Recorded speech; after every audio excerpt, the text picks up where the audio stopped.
Bienvenue sur Monaco Info, voici les titres de ce mardi 23 octobre. En ouverture de cette édition, nous nous rendrons au ministère d'État pour un petit déjeuner consacré au budget primitif 2019. Nous reviendrons sur la 10e édition du Gemluc Art à l'auditorium Régnier 3.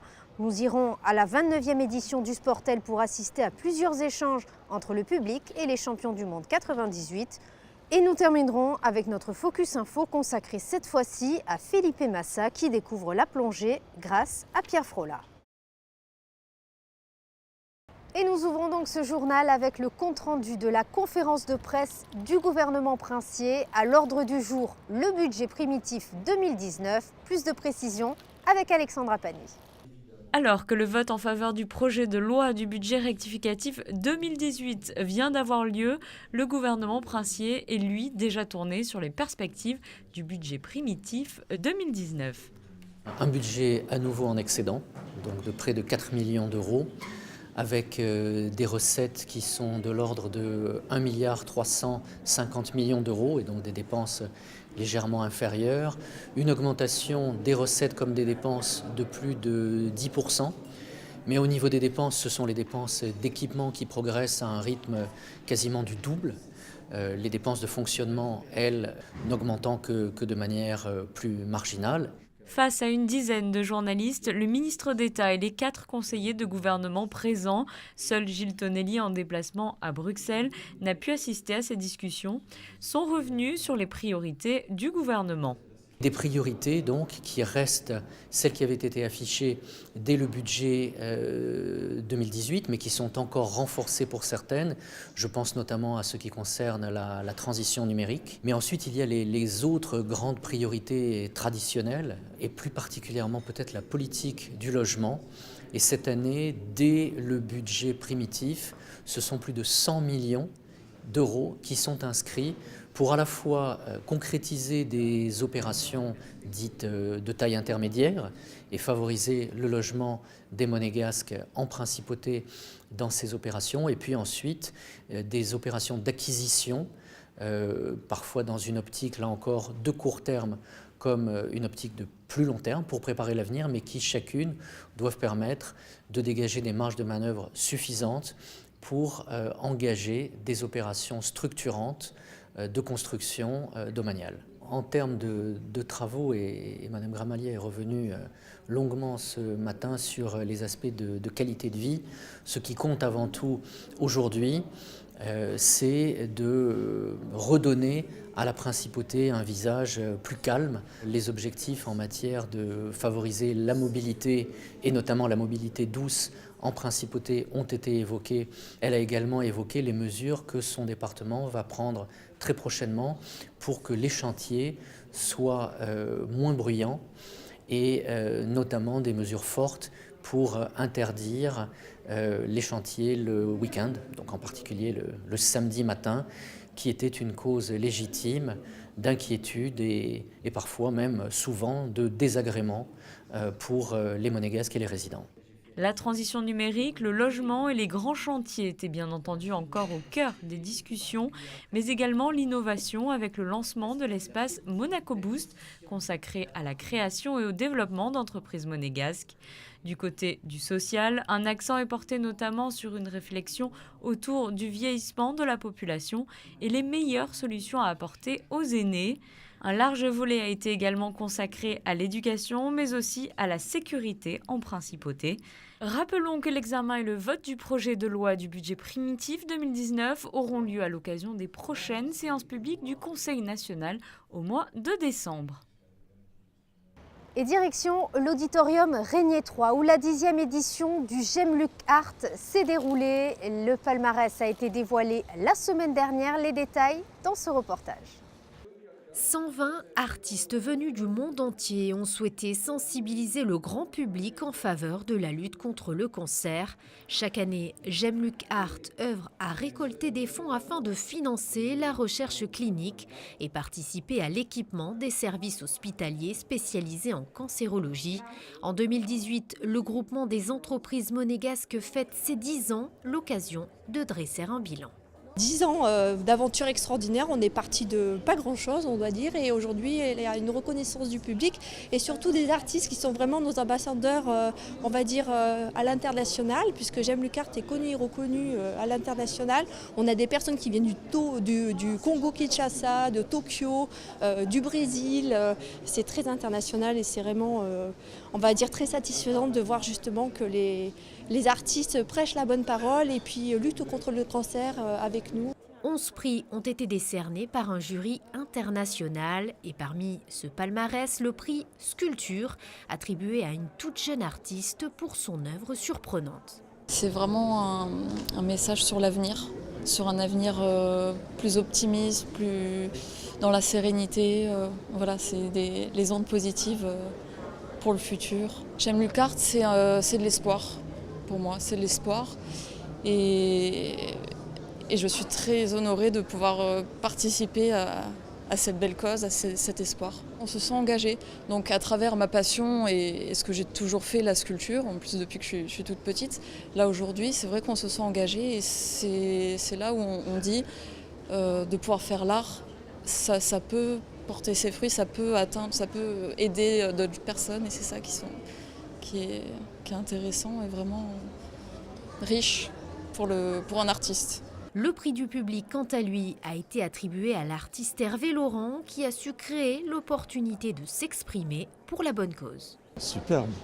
En fait, on dit toujours que ce n'est pas important, mais quand on obtient un prix, c'est une forme de consécration de son travail. Il ne faut pas oublier que tous les artistes en général ont toujours un certain doute qui les poursuit. Et même quand c'est terminé, ils doutent encore et ils ont envie de reprendre pour recommencer à travailler sur la toile qui théoriquement est finie. Alors quand quelqu'un vous dit que vous avez obtenu un prix, évidemment, vous pouvez être heureux, c'est tout. Dans la discrétion, on essaye à travers l'art d'être présent pour pouvoir apporter quelque chose. Et tout cela est très très bien organisé pour mettre à la fois les artistes en valeur et en même temps pour être présent pour cette maladie. Des œuvres de 650 à 800 000 € ont été vendues au profit de la lutte contre le cancer. Cette amplitude tarifaire importante permet de donner la chance à tous les artistes, quelle que soit leur notoriété. L'Institut audiovisuel de Monaco vous donne rendez-vous ce jeudi à 20 h à l'Opéra de Monte-Carlo pour la projection d'un ciné-concert intitulé La Veuve Joyeuse. Christina Thomel a rencontré Vincent Vatrican à ce sujet. Nous l'écoutons.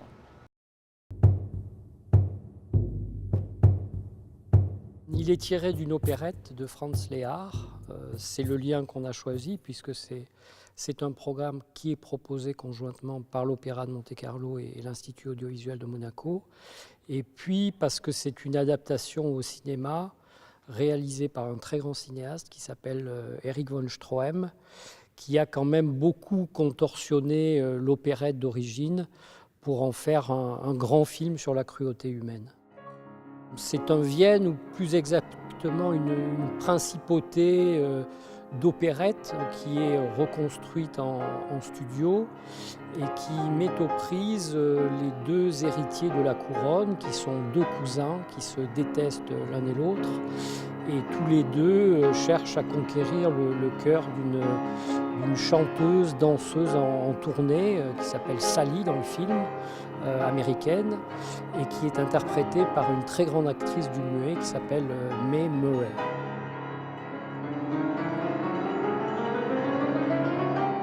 Des projections qui séduisent de plus en plus le public. Qu'est-ce qui plaît justement dans ce concept ?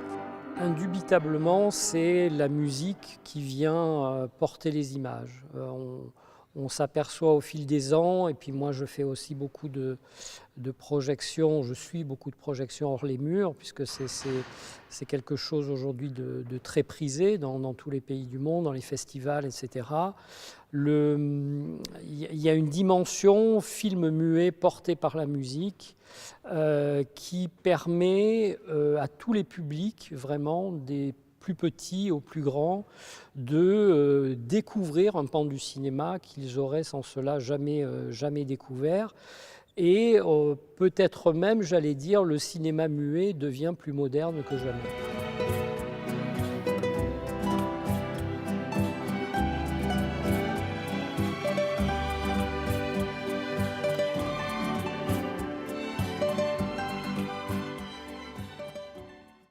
Coup de projecteur à présent sur la 29e édition du Sportel. Plusieurs séances de dédicaces et échanges avec le public étaient organisées avec les Bleus de 98. Les champions du monde se sont prêtés volontiers au jeu. Frédéric Elion était sur place. C'est une tradition au Sportel. Les plus grands champions en activité ou à la retraite viennent chaque année en principauté pour échanger avec la presse et le public sur leur carrière. Lundi soir, une séance de dédicace était organisée avec Linford Christie, champion olympique et champion du monde sur 100 mètres au début des années 90.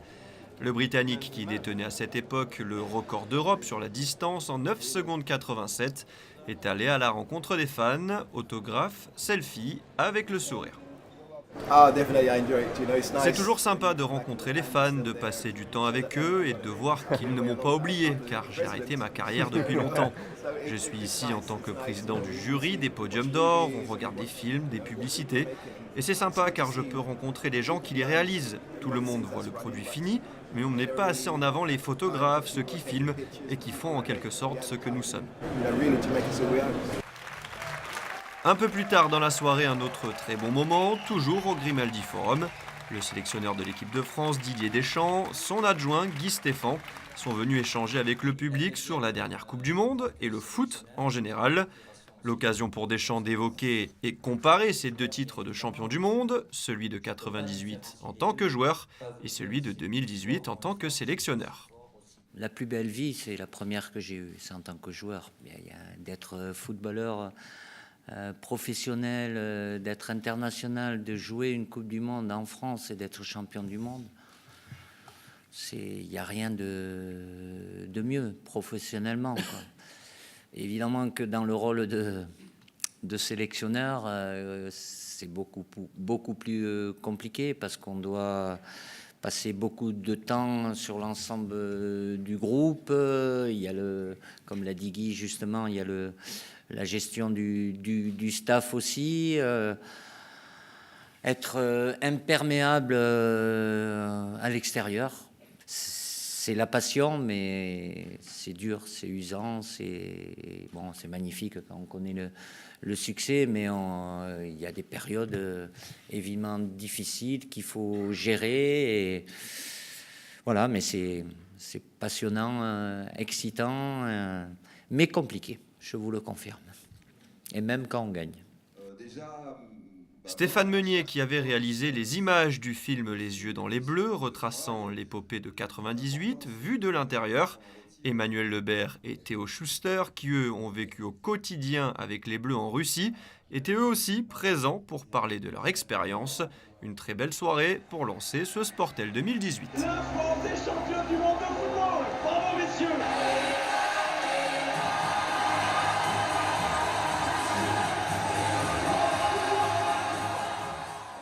Place à présent à notre Focus Info qui nous emmène cette fois-ci en mer avec le spécialiste de la plongée en apnée, Pierre Frolat. Hier, le recordman du monde de la discipline a initié à son sport un autre champion. Il s'agissait du pilote Venturi Felipe Massa. Ce Focus Info est signé Émilie Rousseau.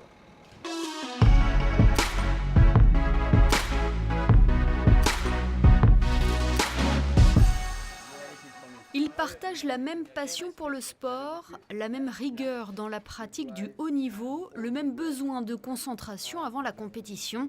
Des points communs qui ont réuni Felipe Massa et Pierre Frolat sur la plage du Larvoto pour une initiation à la plongée en apnée. How long you stay under the water? Under the water, I can stay more than 7.5. Really, minutes? Yeah, and you? We could 30 try seconds. to, but we will see today. Il y a quelques jours, Felipe Massa se trouvait encore à Valence, au volant de sa Venturi, pour les premiers tests collectifs d'avant-saison de Formula I. Aujourd'hui, il découvre une autre discipline, un rendez-vous vers l'inconnu. Et pourtant, avec Pierre Frolat, il arrive à trouver des points communs avec leurs sports respectifs. Driving has a lot to do with the free diving, so I think it will be a nice experience to understand how it's going to be. But I mean, it's my first time, so I'm ready to try. Là, on va faire une séance de ventilation. Avant de plonger, l'apnéiste monégasque montre à Felipe Massa les bases de la respiration, ou plutôt de la ventilation, l'action de faire circuler l'air dans son corps. On prête beaucoup à l'apnée un caractère très yogi, ce qui n'est pas forcément le cas. Mais par contre, on utilise ce qu'on appelle la dynamique du souffle, savoir utiliser les muscles du diaphragme qui montent et qui descendent pour pouvoir remplir au mieux ses poumons. Ce qui est important, c'est de pouvoir sur un moment prendre une inspiration rapide et verrouiller, bloquer, vite, clac, parce que ça va lui permettre d'avoir une grosse fixation au niveau du diaphragme et des abdominaux et de pouvoir ensuite amorcer ses virages, parce qu'il va devoir enchaîner. Nous, on fait des apnées longues, eux, ce sont des apnées très courtes, mais il ne faut pas qu'il soit en manque d'oxygène. Donc il faut qu'il arrive à respirer tout en ne ventilant pas.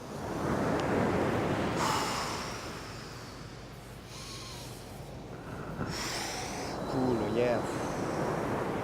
Exhale.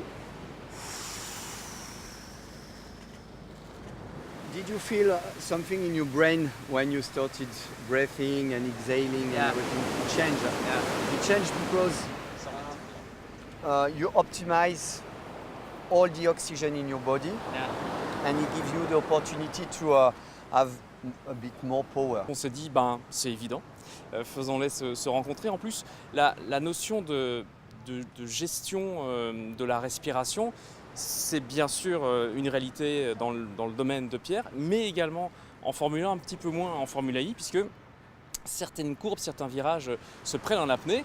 Et dans tous les cas, malheureusement, on ne s'en rend pas forcément compte à la télé, mais piloter une Formule 1, ou en l'occurrence pour Felipe désormais une Formule I, c'est très physique, c'est très sportif. Malheureusement, la télé n'arrivera jamais vraiment à le démontrer, mais je suis certain que Felipe va vraiment apprendre des choses aujourd'hui. This is my boat.